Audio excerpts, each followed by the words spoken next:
Annuncio vobis gaudium magnum.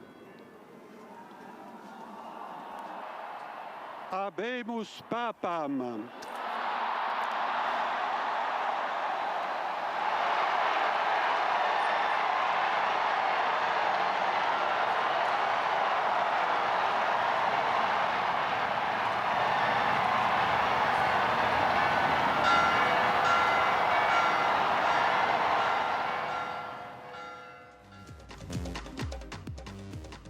Buenas noches, ¿cómo andan? No podíamos empezar de otra forma. Hay nuevo Papa, es la noticia central de este día. Por supuesto que no la única. Hemos estado trabajando en ese asunto, lo estuvo siguiendo mucho Natalia y estamos otra vez para afrontar una hora de información en la pantalla de TV Ciudad. ¿Cómo andás, Nati? Bien, ¿y tú, Martín? Muy bien. León XIV, primer Papa estadounidense y segundo americano. Sí, hay una cantidad de consideraciones que se vienen haciendo desde que se supo justamente que el cardenal estadounidense Robert Francis Prevost logró reunir 89 votos, los 2/3 del colegio cardenalicio, y fue elegido nuevo Papa de la Iglesia Católica. Nació en Chicago, Estados Unidos, tiene 69 años y fue obispo de Perú, donde vivió 40 años. El nuevo pontífice, que fue hombre de confianza de su antecesor, el Papa Francisco, eligió el nombre papal, como decía recién Natalia, de León XIV.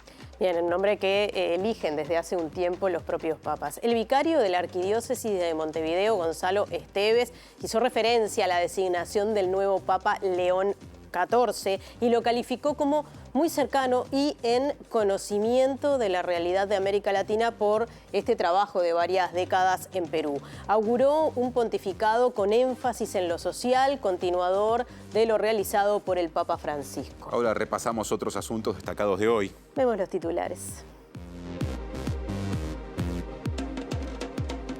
El Ministerio de Educación y Cultura dejó sin efecto las autorizaciones definitivas a universidades privadas firmadas en febrero por el gobierno anterior por considerar que hubo vicios de forma. El presidente del CASMU, Raúl Rodríguez, adjudicó presiones e intencionalidad al anterior gobierno para que la institución cerrara. El presidente de ACE, Álvaro Danza, anunció obras de infraestructura en el Hospital de Salto y dijo que el gran desafío del organismo es ser autosuficiente en materia de servicios de salud a la población. La ministra de Salud Pública, Cristina Lustenberg, manifestó preocupación por la cantidad de personas intoxicadas por el consumo de hongos y explicó cómo se viene trabajando en el tema. A días de las elecciones departamentales y municipales, ¿cuáles son las tendencias de búsqueda en las redes sociales? ¿Cuánto interés generan las elecciones en las personas usuarias de Internet? La subsecretaria de Relaciones Exteriores, en calidad de ministra interina, Valeria Zuccasi, expresó que seguramente en el segundo semestre del año se pueda firmar el acuerdo entre la Unión Europea y el Mercosur, destacando que es mucho más que libre comercio. En Argentina, el proyecto de ficha limpia que busca impedir que aquellas personas que hayan sido condenadas por corrupción puedan presentarse como candidatas en elecciones no fue aprobado en el Senado. Ya saben que pueden vernos en vivo a través de tvciudad.uy y YouTube y también nos pueden escuchar en la radio de la Universidad de la República, uniradio.edu.uy o 107.7 FM. Hora de salir del estudio. Un asunto muy importante es que estamos ahora desde que empiece la veda previa a las elecciones departamentales y municipales del domingo próximo. Y justamente hay actividades que se hacen al filo prácticamente de ese plazo y es asunto del adelanto que presento a continuación con Martín Duarte, que está en un barrio de Montevideo. ¿Cómo andás, Martín? Martín, Natalia, buenas tardes para ustedes. Estamos aquí en el Intercambiador Beloni, donde se está desarrollando este acto de cierre del Frente Amplio. Van a estar participando los 3 candidatos a intendente por Montevideo, también distintos alcaldes, en este caso, que participan por un lado en el municipio F, donde estamos aquí presentes. Va a haber una parte artística, ya estuvo actuando Majo, la del 13, y Rolando Paz sobre las 20 horas va a estar cerrando, así que en algunos minutos los convocamos para mostrarles parte de lo que es esta actividad. También estará presente el presidente del Frente Amplio, Fernando Pereira. Y desde las cercanías de la curva de Maroñas nos vamos al Cordón. Aparece Diego Martini. Buenas noches, Diego. Sí, así es, compañeros. Buenas tardes para todas y todos en la sede OBSUR acá en el Cordón. Y es la noticia del día a nivel mundial, la elección de un nuevo Papa, el Papa, como ustedes anticipaban ya más temprano con esta elección que fue en la jornada de hoy, de León XIV. Y vamos a estar hablando sobre la implicancia que tiene que sea un Papa que dé continuismo, digamos, a la gestión del Papa Francisco con Nicolás Iglesias.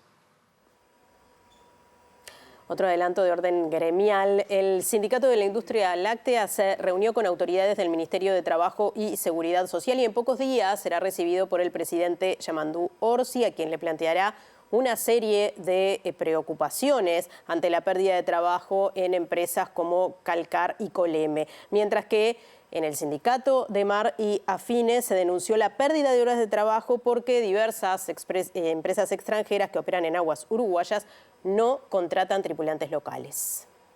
Nosotros hemos calculado que en un periodo en el periodo pasado, alrededor de 5 millones de horas de trabajo de marinos nacionales se perdieron por la extensión de los waivers a estas empresas. Nosotros hicimos una serie de solicitudes, de reuniones, al Ministerio de Trabajo, al Ministro de Trabajo, al Ministro de Ganadería, a la Ministra de Industria, al Instituto Nacional de la Lechería y a Presidencia de la República. De Presidencia se nos confirmó que se nos va a estar recibiendo, no tenemos aún todavía la fecha.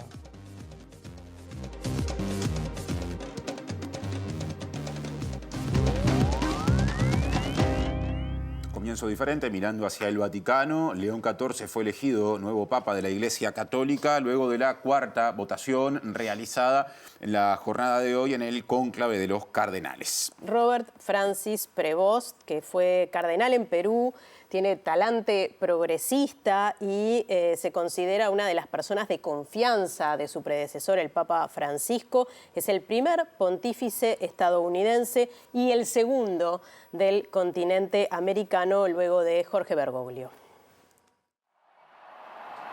Habemus Papam. Habemus Papam se escuchó en la Plaza de San Pedro luego del humo blanco en el Vaticano tras el resultado del cónclave en Roma. El cardenal Robert Francis Prevost Martínez, nacido en Chicago, Estados Unidos, hace 69 años, tiene ascendencia francesa e italiana por parte de su padre y española por parte de su madre. Ingresó a la Orden de San Agustín en 1977 y fue ordenado sacerdote en 1982, a los 27 años. Tiene estudios en matemáticas y se doctoró en Derecho Canónico en la Universidad Pontificia de Santo Tomás de Aquino, en Roma. Fue misionero en Perú desde 1985, donde se involucró activamente en la formación de seminaristas y la docencia eclesiástica. En reconocimiento a su arraigo y servicio en el país, obtuvo la nacionalidad peruana en 2015. Su desempeño como misionero era algo que su predecesor Francisco valoraba especialmente. Hasta la muerte de Francisco, ocupó uno de los cargos más influyentes del Vaticano. Desde 2023 era prefecto del Dicasterio de los Obispos. Su nombramiento se interpreta como una continuación del talante progresista de su antecesor. Eligió el nombre de León XIV para convertirse en papa. Lo tomó de León XIII, al frente del Vaticano entre 1878 y 1903. Un papa referente de la doctrina social de la Iglesia, muy reconocido por su encíclica Rerum Novarum, acerca de las cosas nuevas, que versaba sobre las condiciones de la clase trabajadora. Habla varios idiomas, pero eligió dar su primer discurso en italiano, con unas palabras en español. Y se me permiten también una palabra, un saludo, y en modo particular a mi querida diócesis de Chiclayo en el Perú.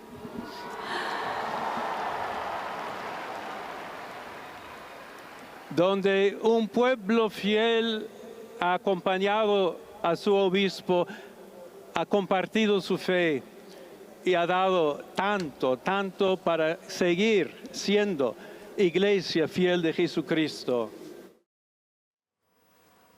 Y aquí en Uruguay, el vicario de la Arquidiócesis de Montevideo, Gonzalo Esteves, se refirió a la designación del nuevo Papa, León XIV, y lo calificó como muy cercano y en conocimiento de la realidad de América Latina, ya que vivió 4 décadas en Perú. Y auguró un pontificado con énfasis en lo social, continuador de lo hecho por Francisco. La elección del nombre indudablemente tiene que ver con una voluntad del Papa León, de alguna manera, de continuar lo que fue la obra de aquel anterior León, León XIII. Un hombre que se distinguió durante 25 años, fue pontífice, fue uno de los pontificados largos en la Iglesia. Un hombre que se distinguió por una enorme preocupación por lo social. por el bienestar del obrero, por el trabajo humano y su dignidad. Así que seguramente vamos a tener un pontificado fuertemente marcado por la preocupación social. Podemos sí confiar en una continuidad, podemos confiar en profundizar en algunas dimensiones, podemos creer también que se atenderá a todos, es decir, yo creo que el gran mensaje del Papa Francisco con su invitación a la sinodalidad quiere decir caminar juntos, el gran mensaje del Papa Francisco es que en la Iglesia habemos sensibilidades diferentes, miradas distintas, acentos teológicos, tal vez incluso a veces hasta discrepantes, pero que hacen a una realidad de unidad que tenemos que seguir construyendo entre todos. No era uno de los favoritos, ¿no? Como se decía en la previa. ¿Qué lectura o qué señal se da de esta rapidez a la hora de tomar la decisión? Yo creo que primero que hay una tradición en la Iglesia que dice que los que entran como papas al cónclave salen como cardenales. Tradicionalmente los que son nombres que están sobre el tapete suelen quedar allí y no son electos. Yo creo que lo que se ha dado es una señal de unidad y de la conciencia de los cardenales de que era necesario dar esta señal al mundo. Presenta Antel con su plan fibra entretenimiento estándar que incluye Disney+. Bueno, ¿qué señal se da al mundo con la elección de este nuevo Papa? ¿Qué piensan los especialistas, los investigadores en religión católica? Vamos al contacto con Diego Martini, que tiene una entrevista justamente al respecto. Sí, así es, compañeros, como informamos, estábamos en la sede de OBSUR, acá en el Cordón, el centro de Montevideo, y bueno, es la noticia del día, la elección de este nuevo Papa de 69 años, nacido en Chicago, en Estados Unidos, pero con mucho vínculo con América Latina, y sobre esto vamos a hablar con Nicolás Iglesias, que, bueno, estudia y sigue estos temas. Nicolás, gracias por estos minutos. Bueno, ¿qué significa que este nuevo Papa, digamos, parezca que viene a dar un continuismo a lo que hizo el Papa Francisco? Bueno, creo que para el mundo que apunta a una sociedad más plural y de una convivencia pacífica es una buena noticia, porque así como Francisco había jugado un rol muy importante en temas sociales y vinculados a la paz mundial, parece ser que este nuevo Papa desde su discurso mencionó temas muy importantes como tender puentes, mediar, abrir al diálogo, apuntar a la justicia social, a la misericordia. Incluso desde la elección de su nombre, de León XIV, parecería que está haciendo referencia a León XIII, que fue el Papa que hizo un poco las bases doctrinales de la doctrina social vinculada al mundo del trabajo y al mundo de la dignidad de la lucha de los obreros. También es un Papa que para los latinoamericanos de vuelta vuelve a ser quizás una buena noticia o nos genera cercanía. Ya en la plaza, cuando hizo su saludo, hizo una mención especial a su diócesis de Perú, habló en español. Se nota que el italiano no es su primera lengua cuando uno lo escucha en el discurso. Bueno, es políglota, habla obviamente inglés, italiano, español, latín. Tiene conocimientos del mundo de América Latina, tiene conocimientos de Estados Unidos. Eso también es otra novedad que sorprendió. Quizás había mucha expectativa con los candidateables de Italia o mismo de Asia.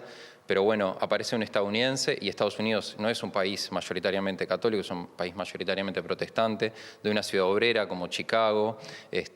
También no es una ciudad que es mayoritariamente católica. Creo que tiene varios elementos interesantes, posiblemente su crianza en un contexto donde no pertenecer a una iglesia mayoritaria genera una sensibilidad que es interesante porque es una sensibilidad de ser minoría. Creo que eso va marcando como siempre las subjetividades.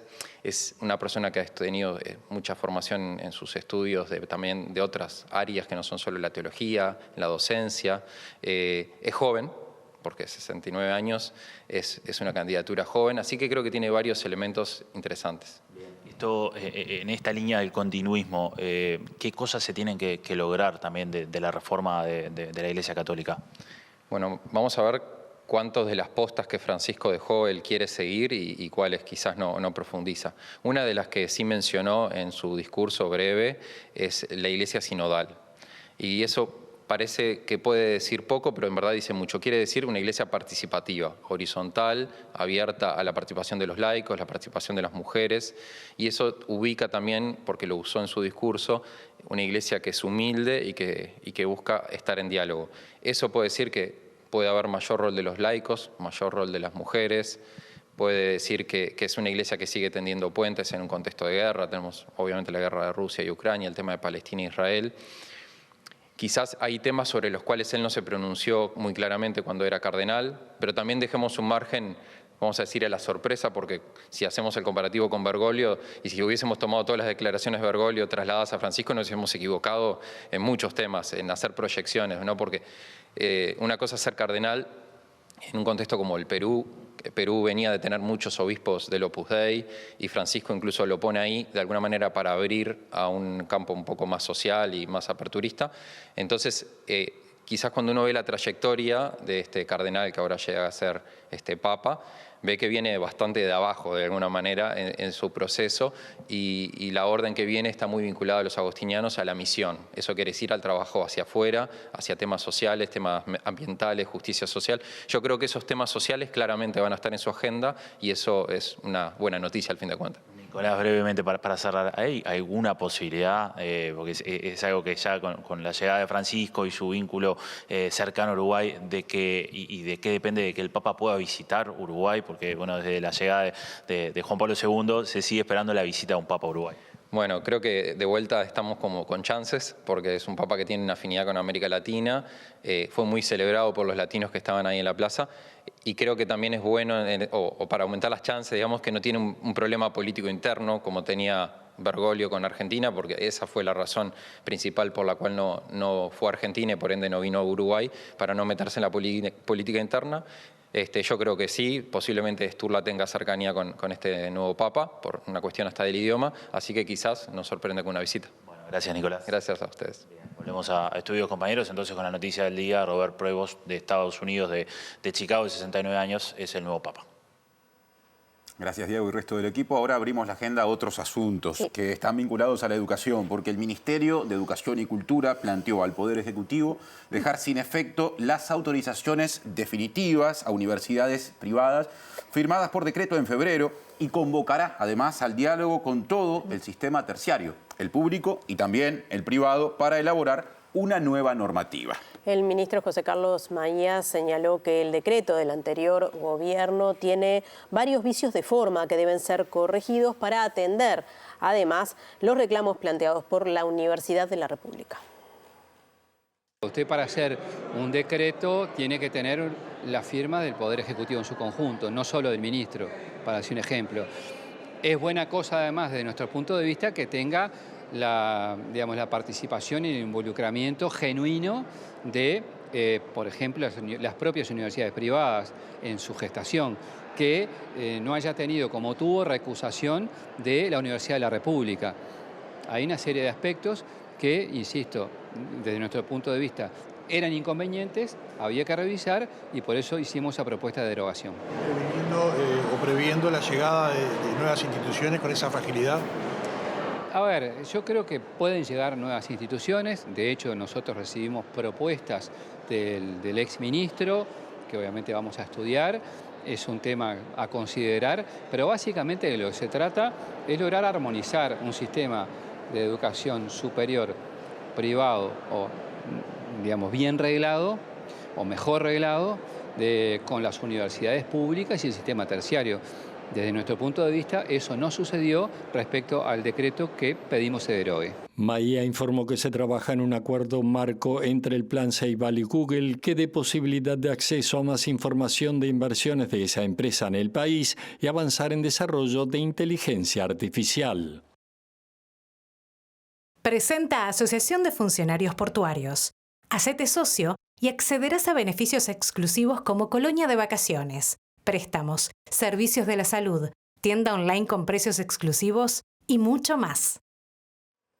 Bueno, se cierra la campaña electoral por las elecciones departamentales y municipales. Últimas actividades antes de la veda, también últimas declaraciones. Martín Duarte, campaña del Frente Amplio, adelante. Tenemos que trabajar para los demás abajo. Bueno, Natalia, le vamos a mostrar lo que está pasando aquí en la Plaza Beloni, donde decíamos está cerrando el Frente Amplio aquí en Montevideo, con la palabra de los candidatos a la Intendencia, pero también los candidatos a alcaldes de este municipio F, que en estos momentos, en este periodo, está en manos del Partido Nacional, y hay 3 candidatos del Frente Amplio que están buscando, bueno, justamente alcanzar esos puestos. Les voy a mostrar algunos de los puestos que hay justamente por aquí, militando por los distintos alcaldes. Le vamos a robar un minutito acá al vecino. Estamos en vivo para TVCA. ¿Cómo es su nombre? Carlos Artigas. Bueno, Carlos, cuénteme un poco. Usted está haciendo militancia por uno de los alcaldes que participa justamente del F, ¿no? Estamos haciendo militancia por uno de los 3 candidatos a la Intendencia al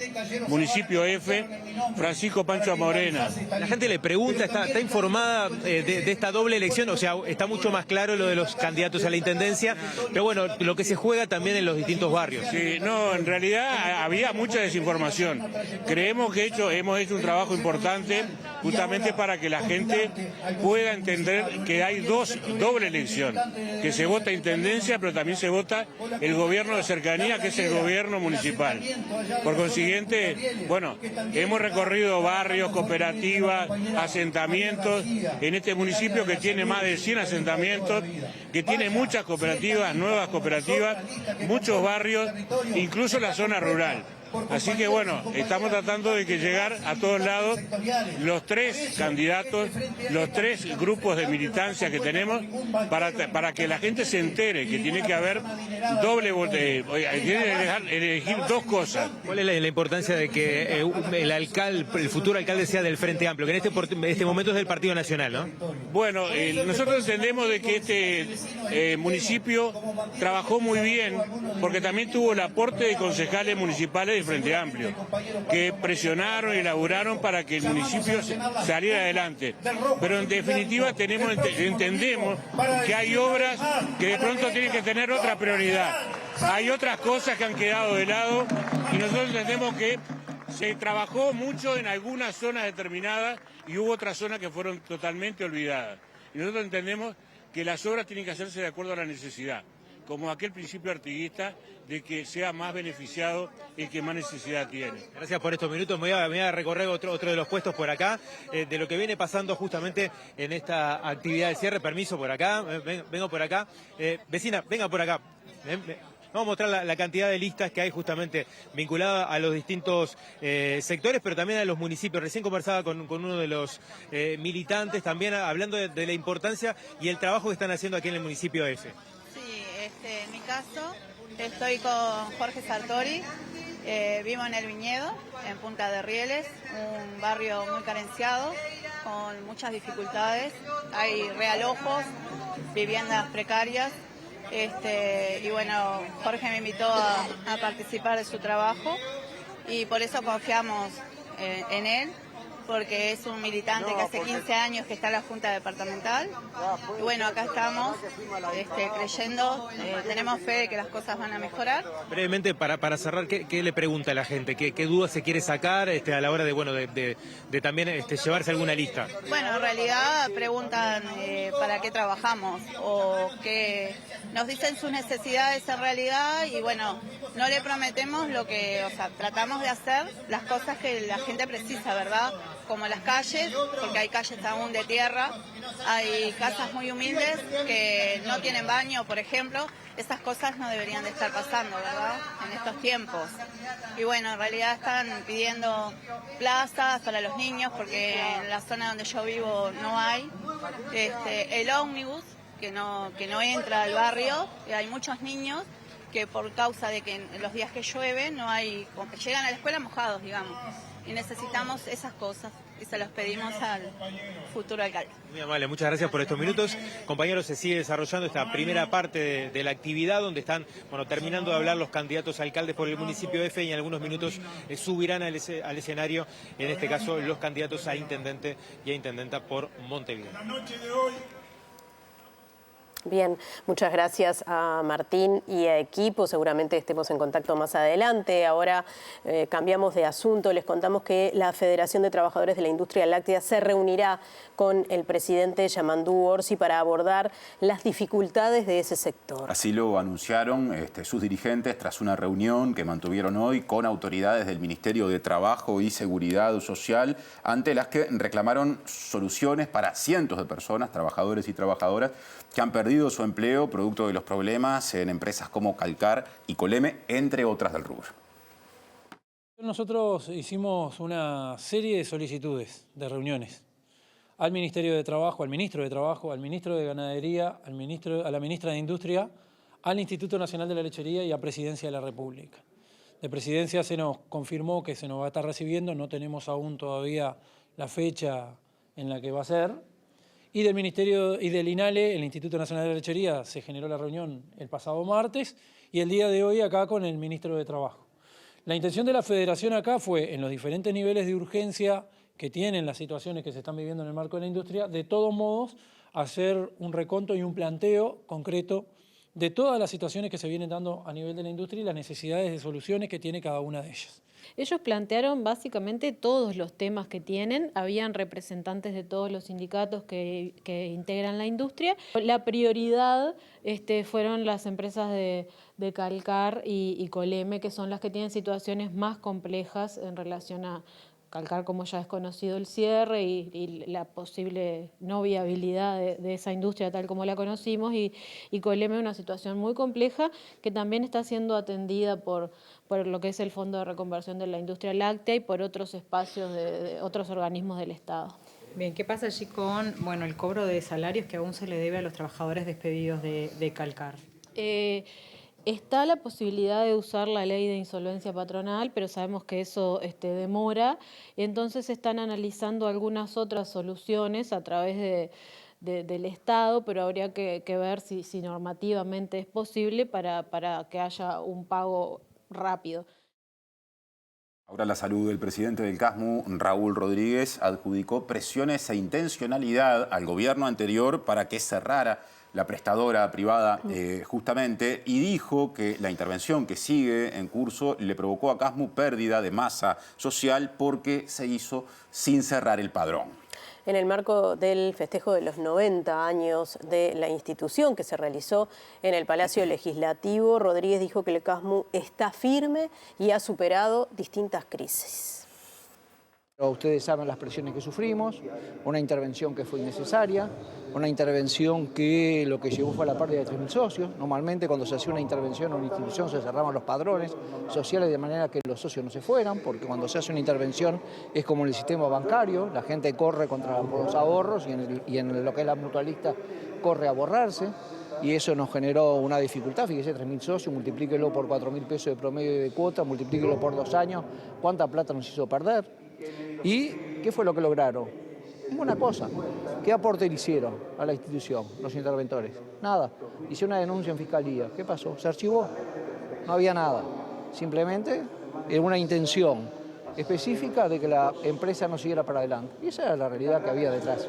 Rodríguez señaló que el CASMU tiene problemas financieros y no económicos y que están al día con los salarios. Esperan que se habilite el resto del crédito cuya garantía se pidió al Parlamento, aunque señala que la ley no era necesaria. El CASMU es una institución que está firme, que está bien y que necesita resolver problemas financieros y que los va a resolver. Lo que nos dieron en su momento, que eran 56 millones de dólares, al final accedimos a 20 millones de dólares, con el cual se pagaron diferentes deudas con proveedores. Quedaron el resto, que es lo que se aprobó, que el Banco República ya lo tiene aprobado y que está esperando desde hace 5 meses que nos den la garantía. El presidente de ACE, Álvaro Danza, dijo que el gran desafío del organismo es ser autosuficiente en materia de servicios de salud a la población, lo que implicaría un ahorro importante porque reduciría las contrataciones al sector privado. Danza visitó hoy el hospital de Salto junto al presidente Yamandú Orsi y también autoridades del Ministerio de Salud Pública. En ese centro asistencial se atienden 80.000 personas y se van a realizar una serie de refacciones, por ejemplo, en un CTI neonatal y pediátrico. El sentido común, pero también las buenas prácticas asistenciales, indican que la emergencia, el tomógrafo, el bloque quirúrgico y los centros de terapia intensiva tienen que estar relativamente juntos, en un área manejable, para que se pueda ir del CTI al bloque, del bloque de la emergencia al CTI, de la emergencia al tomógrafo, del tomógrafo al CTI, etc. Eso hay que concentrarlo.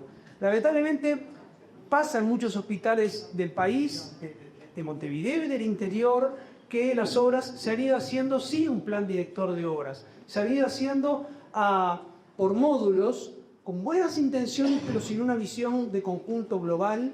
Y eso es algo de lo que hoy estamos pensando y estamos trabajando con la Dirección de Arquitectura de ACE, tener un plan director de obras que nos permita ir haciendo obras que además sean ampliables, que además permitan, si el día de mañana le tenemos que agregar una estructura, sea razonable ubicarla ahí. Porque uno de los desafíos que tiene ACE en general es ser autosuficientes. Ser autosuficiente quiere decir que nosotros mismos nos satisfacemos nuestra propia demanda dentro de lo que está a nuestro alcance. Hoy el tomógrafo es una cosa súper necesaria y prescindible. No se lo voy a contar acá la cantidad de personal de salud que hay, pero es súper necesario que haya un tomógrafo y ni que hablar en un hospital de este porte. Cierre de campaña del Frente Amplio en Montevideo antes de las elecciones departamentales y municipales, cerca de la curva de Maroñas. Vemos y escuchamos. Siga confiando por octava vez. Gracias, Martín. Bueno, está haciendo uso de la palabra del presidente del Frente Amplio, Fernando Pereira, hablando de los modelos de país que también, Salvador, como Verónica, que nos van a llevar a la victoria. Enfrentándose aquí en Montevideo. Hemos construido vemos la presencia de esta mayoría la presidenta Carolina sobre gestiones que han sido muy valiosas en la primera y de fila, además acumulaciones de otros sucesivas, intendentes que también como lo fueron, mencionados, como Ana Olivera, que está presente. Si les parece, que la dejamos gestión con de parte Tabaré de la oratoria de Vázquez, lo que está brindando Fernando de Mariano Pereira en estos Arana, momentos. de Ricardo Ehrlich, de Ana Olivera, de Daniel Martínez, de Carolina Cose y de quien la ciudadanía elija el domingo, pero va a ser un frente amplista, intendente de Montevideo. Y lo vamos a disfrutar porque vale la pena estar felices por muchos motivos. El primero es que el Frente Amplio, luego de 5 años, volvió al gobierno nacional y hoy Yamandú es el presidente de los uruguayos y de las uruguayas y Carolina nuestra vicepresidenta. Pero tenemos también derecho a tener esperanza, a seguir mejorando la ciudad que tanto queremos. Acá en Montevideo y en el resto del país, donde hemos participado activamente y donde seguramente vamos a competir en varias departamentales del interior. Eso dice Fernando Pereira, presidente del Frente Amplio, en el acto de cierre de campaña para las elecciones departamentales y municipales del Frente Amplio en la Plaza Huelga General, allí donde se juntan Beloni y Camino Maldonado, la continuación de 8 de octubre. Y nos quedamos en el tema no ya del cierre frente amplista, sino de las elecciones departamentales y municipales. ¿Cuál es el clima en redes sociales? ¿Se nota, hay expectativa o es algo que está pasando más bien inadvertido? Tema para la columna, justamente, tecnológica, de redes, en este caso, con Ana Laura Pérez. ¿Cómo andás, Ana Laura? Todo bien, Martín. Viste sí. que se dice que la cosa está muy chaucha, por lo menos digamos, en las calles, ¿no? En los lugares tradicionales de militancia. Las redes se han instalado y nos interesa ver si ahí pasa lo mismo. Sí, pasa lo mismo, pasa lo mismo. De hecho, si uno mira, por ejemplo, las búsquedas, la intención de búsqueda en Google en las últimas 48 horas, en general es una manera bastante útil de medir el clima en redes en general y digamos, en internet. Si uno busca, bueno, ahora yo antes de venir buscaba si había habido algún cambio y los cambios que aparecen tienen que ver con el Papa. No cambian esto que voy a contar, pero sí había sobre todo búsquedas respecto de quién es el nuevo Papa. Pero después, en general, si uno mira las últimas 48 horas y mira solamente todas las categorías de búsqueda, con lo que se encuentra es como, bueno, ya estaba el Papa, porque, bueno, venía el cónclave y después fútbol, la temperatura. No había mucho interés. Estamos hablando de, en este caso, de volúmenes de búsquedas por encima de las 100.000 búsquedas, ¿no? En torno a este concepto. Capaz que lo dijiste, pero ¿son búsquedas en alguna red en particular? O Esto es Google. Esto es Google. Esto es Google en Bien. general y YouTube. Esto incluye YouTube, porque Google, la familia Google, digamos, pero incluye YouTube. Para encontrar una mención a algo que tenga que ver en las búsquedas de las últimas 48 horas, hay que ir desde 100.000 búsquedas hasta 200. Ajá. ¿no? Hay que ir bajando en esta categoría para llegar recién a 200. Creo que es la placa siguiente donde podemos ver que aparece una búsqueda específica relacionada, acá está, corte electoral, ¿dónde voto? ¿No? Bien. Siempre aparece, lo hemos visto otras veces, que en general las búsquedas más intensas tienen que ver con eso. De hecho, una cosa que llama la atención, no lo traje porque los volúmenes tampoco, y era como...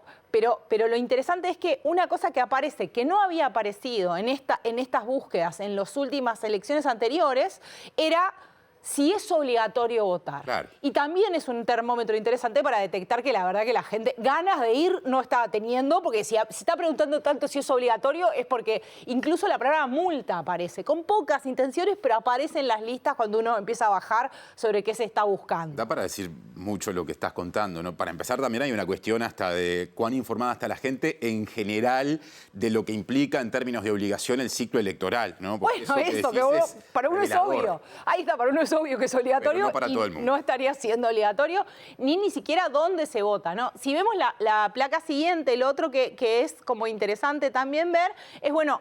Yo lo que hice fue tirar una búsqueda de este mismo concepto, corte electoral donde voto, de los últimos 7 días, para ver si había algunos comportamientos. Por ejemplo, a veces se da que empieza a haber un crecimiento intenso en los últimos días. La verdad que no. La verdad que ha crecido un poco, pero está, de nuevo, muy por abajo de lo que, digamos, uno podía pensar, o de otros temas o de otras preguntas que la gente se está haciendo en este momento. O sea, hay un crecimiento, pero no lo definís como intenso en función de lo que sabés de cómo se mueven estas cosas cuando efectivamente un tema se instala. Exactamente, sí. Por eso, si uno ve, bueno, ya digo que hoy, hace unas horas, no aparecía apenas una cosa relacionada con el Papa, y en el minuto en el que el humo blanco empieza a salir, eso levanta a una velocidad increíble, porque es como que todos estamos haciendo lo mismo, buscando la misma cosa. Nos parece que somos muy particulares, pero hacemos todo lo mismo.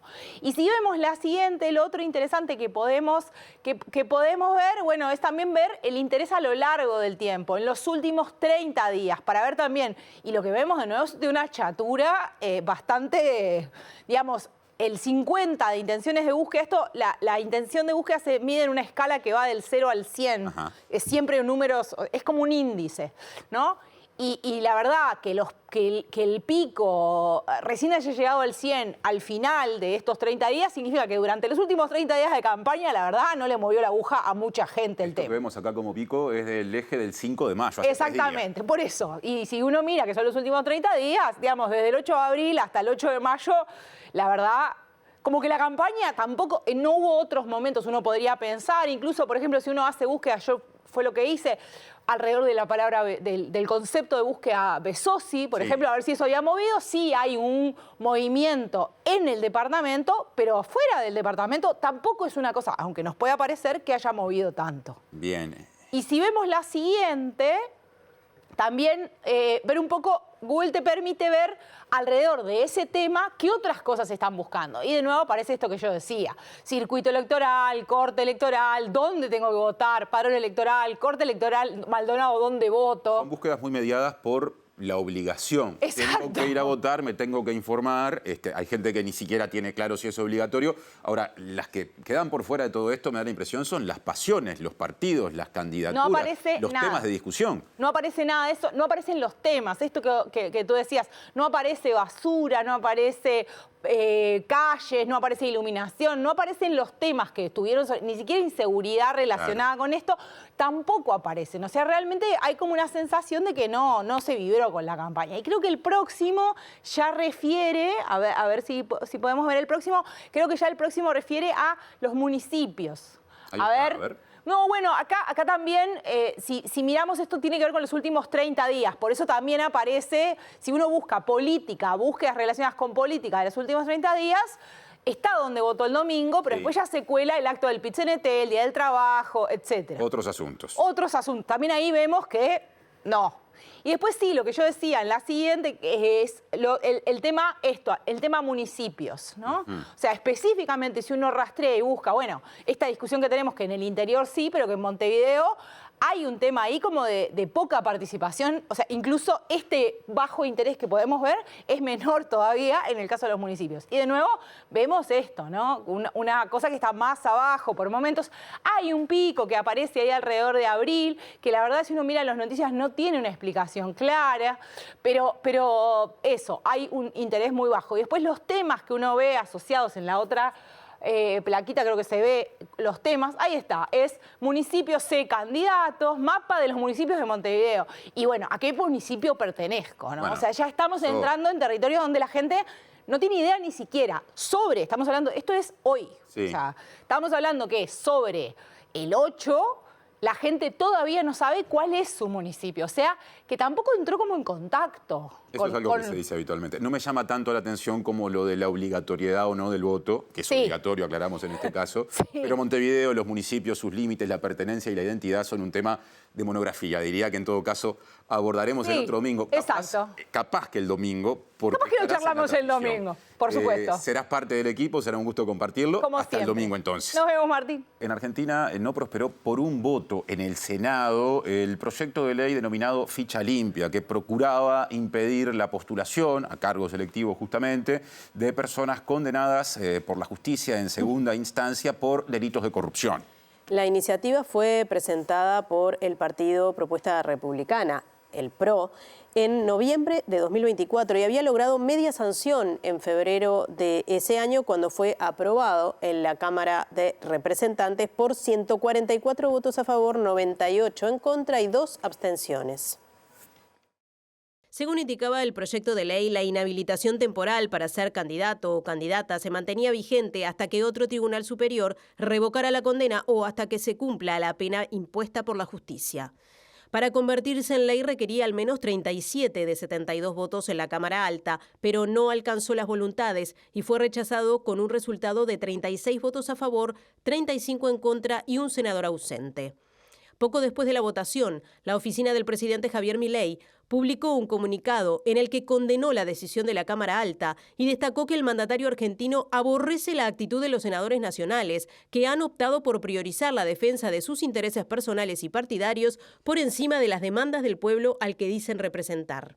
El mismo texto agrega que ha quedado demostrado que el kirchnerismo hará cuanto sea necesario para defender la impunidad de sus jefes, en alusión a la posibilidad de que la aprobación del proyecto podría afectar a la expresidenta Cristina Fernández, quien fue condenada el pasado 13 de noviembre en segunda instancia a 6 años de prisión e inhabilitación perpetua para ejercer cargos públicos por el delito de administración fraudulenta de fondos en la obra pública durante su mandato. En ese contexto, Milei dijo que no descansará hasta que Ficha Limpia se convierta en ley. Además, opinó que el Senado de la Nación se consolida una vez más como el refugio de la casta política argentina. El partido justicialista que representa al peronismo, que cuenta con 34 bancas en la Cámara de Senadores, se opuso al proyecto y publicó esta mañana un comunicado en su cuenta oficial de X, rechazando lo que califican como un nuevo intento de exclusión política contra Cristina Fernández. Presentó Mercado Agrícola de Montevideo, en el corazón de un barrio donde late la ciudad. Mercado de Historias. Mercado de Historia. Estamos casi de salida, como siempre a esta hora. Vamos a repasar el pronóstico del tiempo de Inumet. Que se mantiene por ahora como anunciábamos en los últimos días. Mañana, viernes 9 de mayo, se pasa la lluvia. Parece que baja un poco la humedad. La máxima será de 20 grados, la mínima de 14. Habrá disminución de nubosidad y estará algo nuboso. Y similar, pero algo más fresco el sábado. Empiezo por otra parte del pronóstico que dice que pasado mañana, sábado 10 de mayo, en Montevideo y el área metropolitana, por la mañana el cielo estará claro y algo nuboso. Por la tarde y la noche, claro y algo nuboso. No se pronostican lluvias y las temperaturas extremas proyectadas son una mínima de 12 grados y una máxima de 19. Adelanto que tampoco se prevé que llueva el domingo, día de las elecciones departamentales y municipales en Montevideo y cercanías. Bien, bueno, nos estamos yendo. Les invitamos a quedarse en la pantalla de TV Ciudad porque ya llega Lado B y después el resumen de esta edición de MBD Noticias en síntesis. Claro, y MBD Noticias volverá mañana tempranito a las 8, segundo turno informativo a las 13 y 18:55 estaremos con Natalia. Hasta mañana. Que pasen bien.